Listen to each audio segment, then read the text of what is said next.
समय पहले रामनगर नाम का एक राज्य था।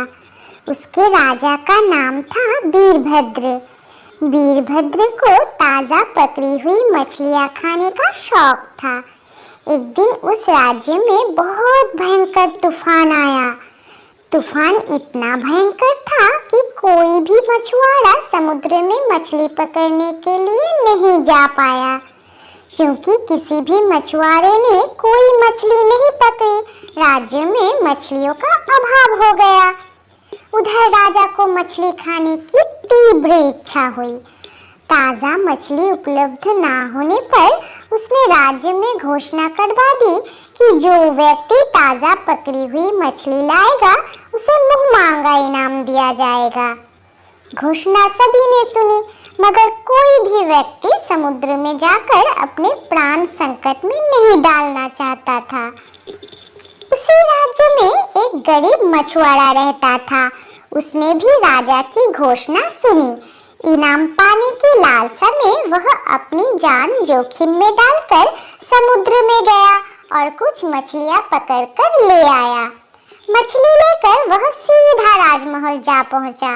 वह राजमहल में प्रवेश करने ही वाला था कि पहरेदार ने उसे रोक लिया। उसे पहले मंत्री के पास ले गया।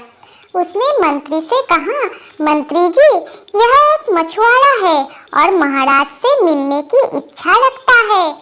यह सुनकर मंत्री ने मछुआरे से पूछा, तुम महाराज से क्यों मिलना चाहते हो?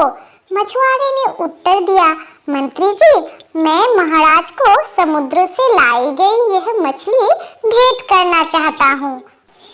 मंत्री ने मछली को देखा और मन ही मन इनाम पाने की योजना बनाने लगा।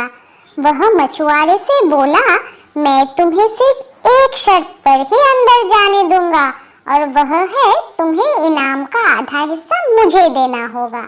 मछुआरे ने सहमति में सिर हिला दिया। मंत्री से अनुमति मिलते ही मछुआरा राजमहल के राज दरबार में जा पहुंचा।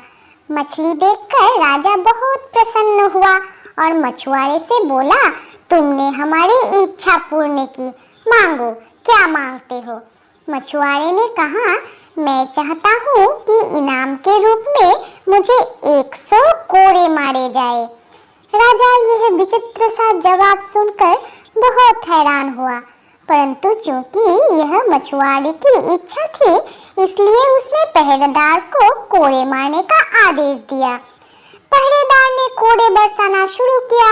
जैसे ही कोड़े की संख्या 50 हुई, मछुआरे ने राजा से कहा, महाराज, बाकी कोड़े मेरे हिस्सेदार की पीठ पर मारने का आदेश दीजिए। राजा ने आश्चर्य से पूछा, कौन है तुम्हारा हिस्सेदार? मछुआरे ने राजा को पूरी घटना सुनाई।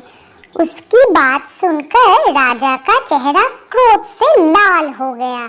उसने तुरंत मंत्री को बुलाने का आदेश दे दिया। मंत्री की बेईमानी के लिए उसे कारावास में डाल दिया गया और गरीब मछुआरे को बहुत सा धन देकर विदा किया गया। इस प्रकार बेईमान मंत्री को सजा मिली और ईमानदार मछुआरे को उसकी बुद्धिमान का इनाम। तो फ्रेंड्स, ऐसी ही मजेदार स्टोरी सुनने के लिए हमारे चैनल को सब्सक्राइब करें और बेल आइकन का दबाना मत भूलें।